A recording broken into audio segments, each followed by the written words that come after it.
Kisah dimulai dengan menampilkan seorang remaja bernama Andrew Detmer yang berdomisili di Seattle bersama dengan kedua orang tuanya yang sakit. Sang ibu, Karen, mengidap penyakit kanker dan saat ini sedang berjuang. Sedangkan sang ayah, Richard, sekilas memang terlihat sehat, tapi jika diperhatikan lagi bagaimana perlakuannya terhadap Andrew, mungkin bisa dibilang Richard sakit jiwa.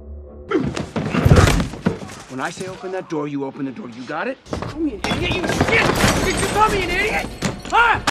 Perlakuan kasar tidak hanya diterima Andrew di rumah, tapi juga di sekolah. Satu-satunya teman Andrew adalah sepupunya sendiri, yaitu Matt Garrity. Saat ini, demi berjaga-jaga, Andrew membelanjakan uangnya untuk sebuah kamera jadul dan mulai merekam segala sesuatu yang ada di sekitar. Andrew juga membawa kameranya ke sekolah untuk merekam beberapa hal yang menurutnya menarik, termasuk lokasi-lokasi yang cukup tenang untuk bersantai. Tiba-tiba saja, beberapa remaja berandal datang dan segera mereka merundung Andrew. Sejak pagi, Matt telah membicarakan tentang pesta, memaksa Andrew untuk ikut serta agar mengetahui bagaimana kehidupan para remaja yang seharusnya dijalaninya. Tentu saja Andrew merasa ragu, tapi karena terus didesak, akhirnya pemuda itu pun menuruti. Setibanya di rumah, saat memeriksa hasil rekaman, Richard datang dan segera menghajar karena Andrew tidak membukakan pintu tadi pagi. When I say open that door, you open the door. You got it? Adegan kemudian menampilkan Andrew dan Matt yang sudah berada di tengah-tengah pesta. Sayangnya, baru saja tiba, Matt sudah meninggalkan, membiarkan Andrew menemukan teman baru. Dalam kesendirian yang membingungkan, Andrew segera mengeluarkan kamera jadulnya, merekam semua secara acak dan secara tidak sengaja mempertemukannya dengan seorang gadis vlogger bernama Cassie yang juga melakukan hal yang sama. Keduanya pun mulai bercakap-cakap tentang hobi mereka sampai akhirnya Matt datang mengganggu dengan mempresentasikan diri seolah-olah dia lebih baik dibandingkan dengan remaja-remaja lain di pesta tersebut. Tak mau ambil pusing, Andrew melanjutkan aktivitas rekam-rekam. Sayangnya, dia tidak sengaja menoleh ke seorang gadis dan itu membuat pacar si gadis marah.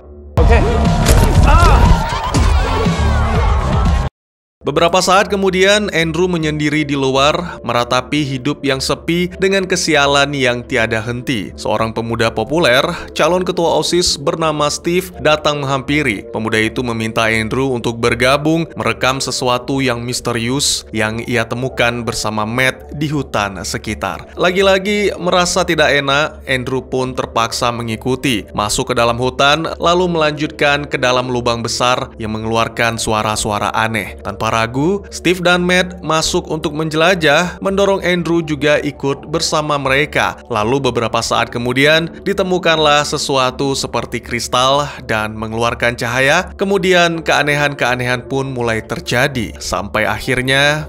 What am I looking at? Ah, shit! I'm freaking out. I don't know, man. It's messing with it. I don't really want to film. Dude, Matt! No way!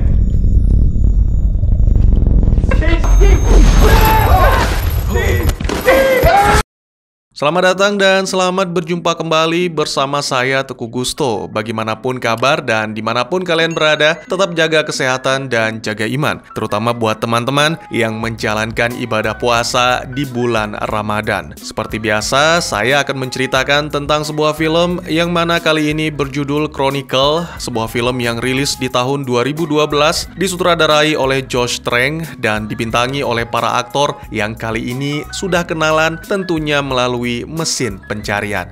Baik, tidak usah berlama-lama lagi teman, segera kopinya disiapkan dan mari cerita kita lanjutkan.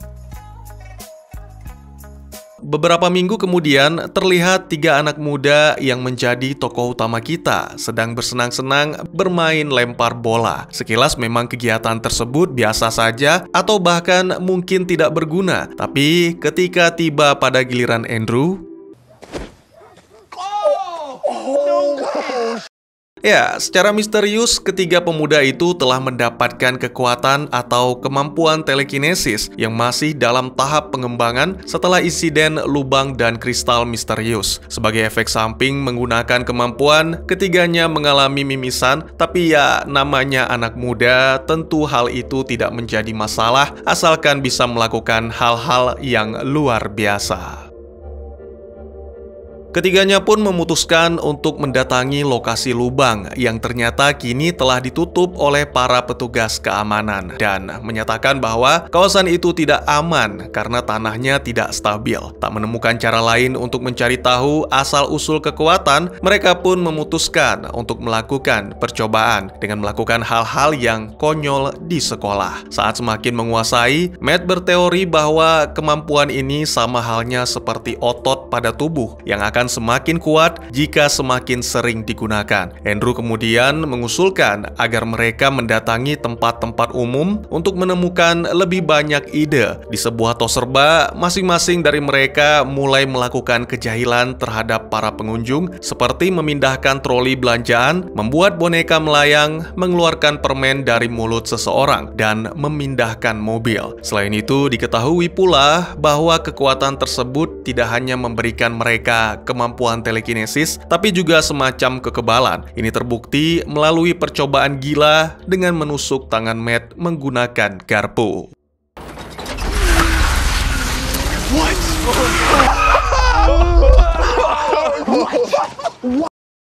Sejauh ini, memindahkan mobil adalah yang paling berat dan tentu saja membuat Steve mimisan. Setelah bersenang-senang sepanjang hari, dalam perjalanan pulang, pemuda itu diusik oleh mobil yang terus-menerus membunyikan klakson. Kini giliran Andrew yang unjuk gigi untuk menyaingi Steve. Dia menggunakan telekinesis terhadap pengemudi menyebalkan tanpa menyadari akibat yang ditimbulkan.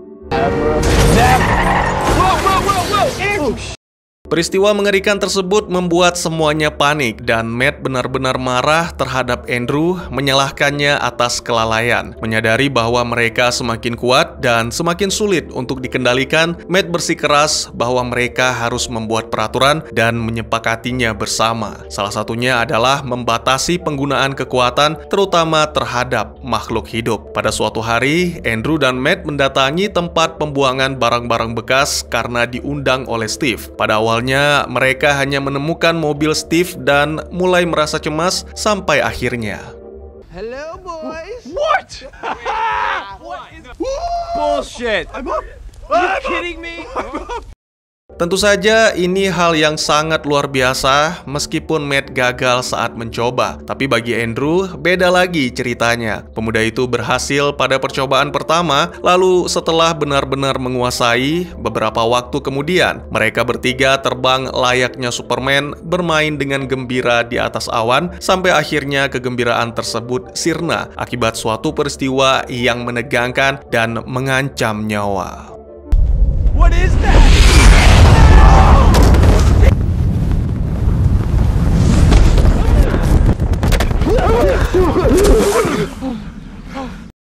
Tidak hanya menyelamatkan nyawa rekan, tapi juga berhasil menyelamatkan kamera jadul kesayangan. Lagi-lagi Andrew melakukan sesuatu yang besar, tapi kali ini dalam hal yang baik. Steve sangat berterima kasih kepada Andrew dan ketiganya pun larut dalam sukacita atas bertambahnya kemampuan baru, mengklaim bahwa mereka adalah manusia-manusia pertama yang bisa terbang tanpa pesawat. Keesokannya, saat di sekolah, ketiganya berencana untuk terbang, berpetualang mengelilingi dunia setelah kelulusan. Andrew mengungkapkan niatnya untuk mengunjungi Tibet, bertemu dengan orang-orang di sana yang katanya memiliki sifat yang sangat tentram dan damai. Tanpa banyak basa-basi, dua rekan lainnya pun menyetujui. Tapi sebelum itu, Matt izin undur diri, mengatakan ada keperluan yang sulit dihindari.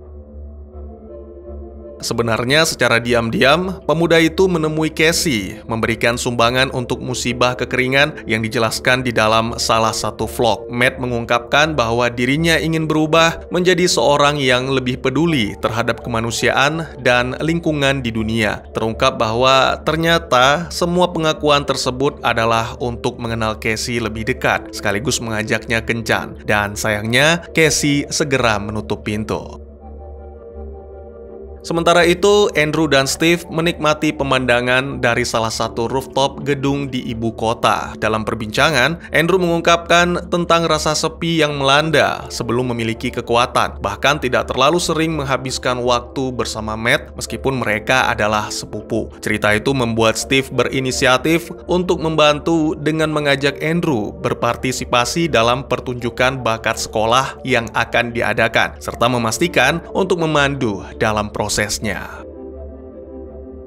Ya, waktu yang dinantikan pun tiba, di mana Steve menempati janji untuk mendukung semua aksi yang dilakukan Andrew. Mulai dari trik-trik ringan sampai yang cukup mengesankan, yaitu berjalan di atas kawat. Keduanya berhasil mempertunjukkan sesuatu yang menawan dan pantas mendapatkan tepuk tangan.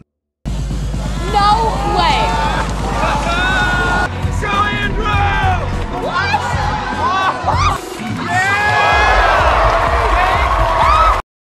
Setelah itu, Steve dan Matt membawa Andrew ke sebuah pesta yang diadakan oleh salah satu siswa. Semua orang menyambut Andrew seperti selebriti terkenal. Ini adalah pertama kalinya Andrew sangat diperhatikan dan dihargai. Di tengah-tengah kesenangan tersebut, Andrew didekati oleh salah satu gadis berambut pink bernama Monica. Tidak butuh waktu lama bagi keduanya menjadi akrab karena Monica sangat mengagumi kemampuan Andrew dalam melakukan trik. Monica segera mengajak Andrew untuk berbaku hantam dalam tanda kutip, namun semuanya berubah ketika Andrew muntah akibat mabuk berat. Apalagi muntahnya ke arah Monica, yang mana membuat gadis itu pergi dengan rasa jijik. Sementara itu, Matt kini juga memegang kamera merekam semua yang ada di pesta, dan itu berhasil membuat Casey tertarik, lalu keduanya sepakat untuk meninggalkan kebisingan di sana.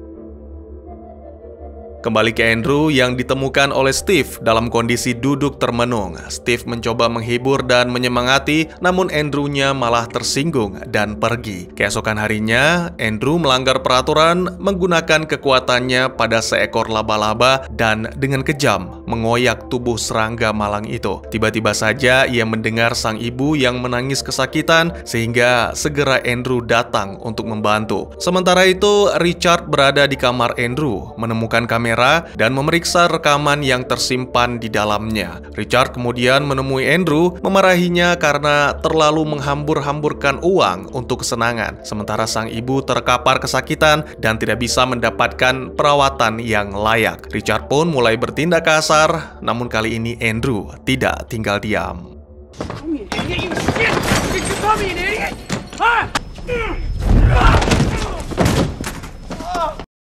Saat menikmati waktu bersama dengan Casey, tiba-tiba saja hidung Matt berdarah, yang mana membuatnya bertanya-tanya karena dia sama sekali tidak menggunakan kekuatan. Hal yang sama juga dialami Steve, dan selain itu dia juga mendengar suara tangisan Andrew. Steve kemudian mengikuti suara tersebut sampai akhirnya menemukan Andrew yang sedang melayang di tengah-tengah badai. Steve mencoba meyakinkan Andrew untuk tenang dan mengajaknya menyelesaikan masalah ini bersama-sama. Namun Andrew menolak sehingga terjadilah pertengkaran dan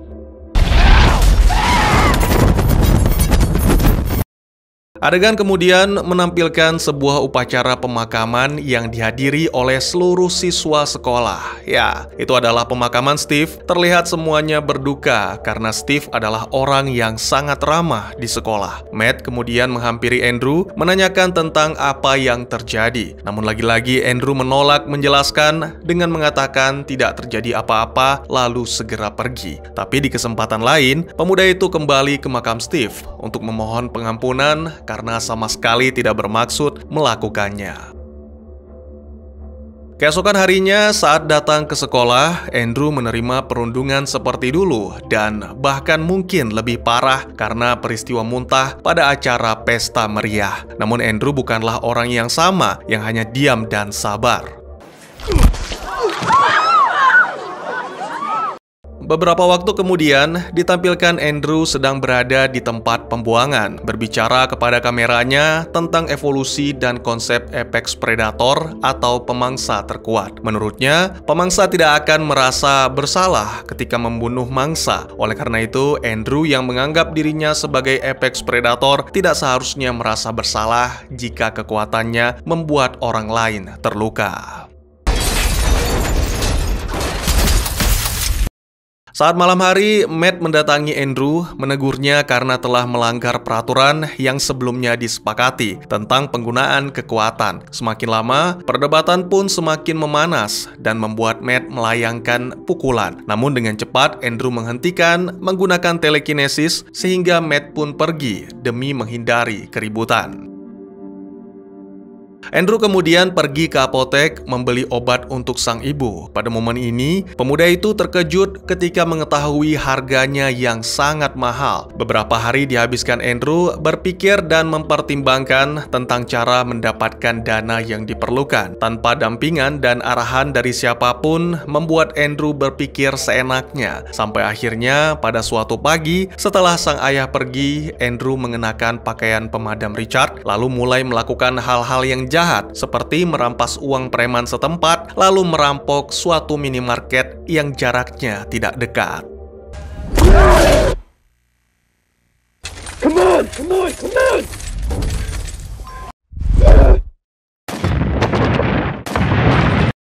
Ledakan tersebut membuat Andrew celaka hingga berakhir di rumah sakit dan berada di bawah pengawasan petugas kepolisian. Beberapa waktu kemudian, Richard tiba di rumah sakit dan setelah mendapatkan izin dari polisi, pria itu pun menemui anaknya. Richard menangis membawa kabar duka, memberitahukan Andrew bahwa Karen telah meninggal dunia tanpa seorang pun di sisinya. Karena saat itu Richard sedang mencari-cari Andrew. Richard pun kemudian menyalahkan Andrew atas kematian Karen, sehingga mulai melakukan sesuatu yang membahayakan Andrew. Dan tiba-tiba saja, Dad, and it is your fault! sementara itu, Matt yang sedang berada di pesta ulang tahun mendadak hidungnya berdarah dan segera menyadari bahwa sesuatu telah menimpa Andrew. Itu segera dikonfirmasi oleh siaran televisi yang memberitakan tentang ledakan misterius di suatu rumah sakit di pusat kota. Matt pun segera memutuskan untuk menyusul ke rumah sakit dengan Casey yang bersikeras menemani. Beberapa waktu kemudian, setibanya di sana, Matt dan Casey menyaksikan pemandangan yang mengerikan. Andrew menggantung ayahnya dan bersiap untuk melepaskan. Tentunya Matt tidak hanya diam, segera pemuda itu melesat menyelamatkan Richard saat nyaris menghantam daratan. Setelah itu, Matt pun melesat kembali dengan tujuan menghentikan sepupunya. Sama seperti yang dilakukan Steve sebelumnya, Matt mencoba menenangkan dan mengarahkan Andrew kembali ke jalan yang benar. Namun Andrew menolak karena menganggap ini adalah kesempatan baginya untuk membalas dendam kepada dunia yang telah memperlakukannya dengan buruk. Tak mau menyerah, Matt pun kembali berusaha sampai terjadilah pertarungan dahsyat di antara dua orang yang bisa dibilang memiliki kekuatan dewa.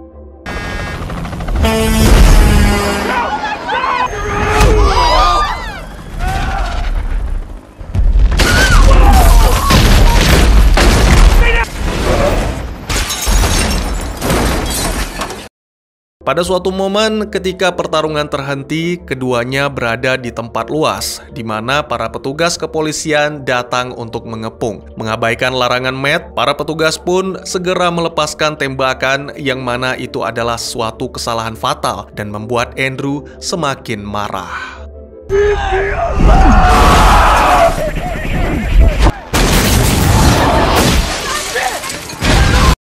Setelah semua cara dilakukan, Matt tidak menemukan solusi untuk menghentikan Andrew, kecuali satu. Dengan sangat menyesal, Matt harus menggunakan kekuatannya untuk mengendalikan tombak dan Open fire!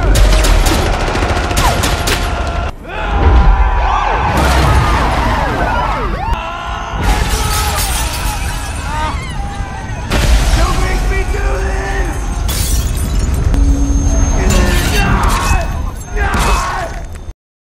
suasana seketika menjadi hening dengan polisi yang memanfaatkannya untuk mendekat. Namun Matt segera menyadari hal itu dan akhirnya memutuskan untuk melarikan diri.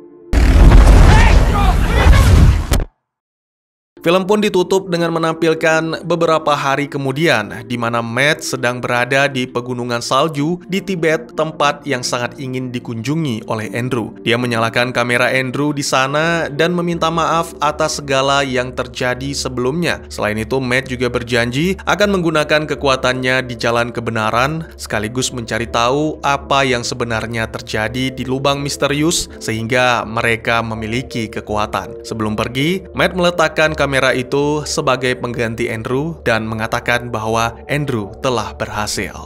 Dan tamat. Ya, 3 orang remaja menemukan suatu benda asing seperti meteor di dalam sebuah lubang di tengah hutan yang mana memberikan mereka kekuatan. Sejak awal sudah terlihat Andrew lah yang paling kuat, yang kedua adalah Steve, dan yang terakhir adalah Matt. Sebaliknya, dalam kehidupan sosial, Steve lah yang paling populer karena selain menjadi calon ketua OSIS, Steve juga anak dari keluarga berada. Diikuti dengan Matt yang mahir dalam olah kata tapi saat dibutuhkan saja, dan yang paling kesepian serta menderita adalah Andrew. Ibu Andrew sekarat karena penyakit kanker, sedangkan ayahnya adalah seorang pemabuk yang cenderung melakukan kekerasan. Dia mendapatkan uang dari tunjangan setelah mengalami kecelakaan saat bertugas sebagai anggota damkar. Seiring dengan berkembangnya cerita, kita mengetahui bahwa Andrew menjadi semakin kuat sehingga tidak terkendali. Sebaliknya, Steve mengungkap bahwa meskipun dia memiliki banyak teman berkat ketenaran dan prestasi dalam olahraga, tapi pemuda itu mengaku kehidupannya hancur karena keluarga. Ini bukan masalah kekerasan seperti yang dialami oleh Andrew, tapi ibunya berselingkuh dan kini hubungan orang tuanya berada di ambang perceraian, yang mana tentunya Steve harus terus-menerus menyaksikan pertengkaran di antara mereka. Sedangkan Matt tidak diceritakan secara jelas, tapi dari beberapa dialog tentang masa kecilnya dengan Andrew, tersirat bahwa Matt memiliki kehidupan yang cukup baik. Ya, ini secara tidak langsung menjelaskan tingkat kekuatan 3 jagoan kita berdasarkan emosi dan trauma yang dialami. Matt yang paling santuy menjadi yang paling lemah di antara ketiganya. Tetapi ketika Andrew menghabisi Steve dengan kekuatan untuk mengendalikan petir, ada perubahan yang signifikan dengan kekuatan Matt yang ditandai dengan mimisan, sesuatu yang menjadi tanda penggunaan telekinesis. Tapi karena saat itu Matt sama sekali tidak menggunakan kekuatan, jadi saya pikir bahwa mimisan ini akibat dari kemampuan Matt yang semakin bertambah kuat. Ini segera dibuktikan saat pertarungan akhir. Matt terlihat mampu mengimbangi kekuatan Andrew. Memang beberapa kali Matt terlihat seperti kalah, tapi coba diingat-ingat kembali. Di sini Matt hanya berusaha menenangkan dan mengembalikan sepupunya ke jalan yang benar. Sampai akhirnya segala usahanya gagal dan akhirnya memutuskan untuk menghabisi Andrew. Saya pikir Matt bertambah kuat karena mengalami 3 peristiwa traumatis. Yang pertama adalah mengetahui sahabatnya Steve dihabisi. Kedua, mengetahui bahwa yang menghabisi Steve adalah sepupunya sendiri. Dan yang terakhir adalah mengetahui bahwa satu-satunya yang bisa mencegah tragedi tersebut adalah dirinya sendiri, dan dirinya lah satu-satunya yang mampu menghentikan Andrew menyakiti orang lain. Semua peristiwa tersebut tidak hanya memicu peningkatan pada kekuatan Matt, tapi juga mengubah Matt secara psikologis. Kesadaran akan tanggung jawab untuk menghentikan Andrew serta keinginan kuatnya untuk mencegah kejahatan mendorong Matt untuk berjuang habis-habisan. Pada suatu adegan, Andrew mengungkapkan bahwa suatu saat nanti dia ingin berkunjung ke Tibet karena tertarik dengan budayanya dan kepercayaan bahwa para biksu yang telah mendapatkan pencerahan tingkat tinggi, tubuhnya dapat melayang. Saya tidak tahu pasti apakah soal melayang ini benar atau tidak, tapi sejauh yang saya baca dalam ajaran Buddha, kehidupan manusia adalah kehidupan yang penuh penderitaan, dan bahkan seseorang akan mencapai pencerahan melalui perjuangan mental, fisik, dan spiritual, serta mampu mengendalikan traumanya. Mungkin inilah tujuan Matt mendatangi Tibet. Selain memberikan penghormatan terakhir kepada Andrew, Matt belajar untuk mengendalikan kekuatan dengan harapan bisa mendapatkan pencerahan.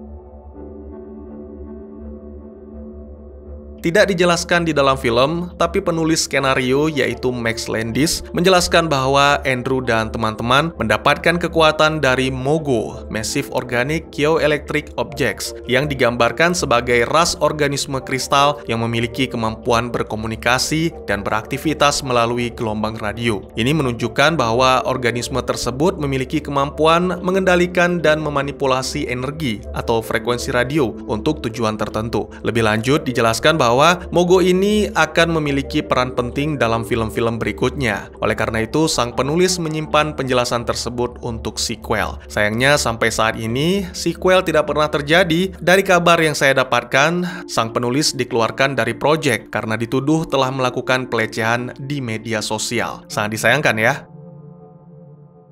Bagaimana menurut kalian? Kurang lebih demikian, dan terima kasih buat yang sudah menyaksikan. Silahkan memberikan komentar, bertanya, ataupun merequest kira-kira film apa yang menarik untuk dibahas. Bisa lewat kolom komentar, atau buat yang malu-malu, bisa via DM ke Instagram saya di @tekugusto. Insya Allah pasti akan dibaca. Mari kita jadikan kolom komentar sebagai sarana penambah wawasan dan menciptakan jalinan persaudaraan, bukan malah menjadikannya sebagai tempat pembulian sehingga menciptakan permusuhan.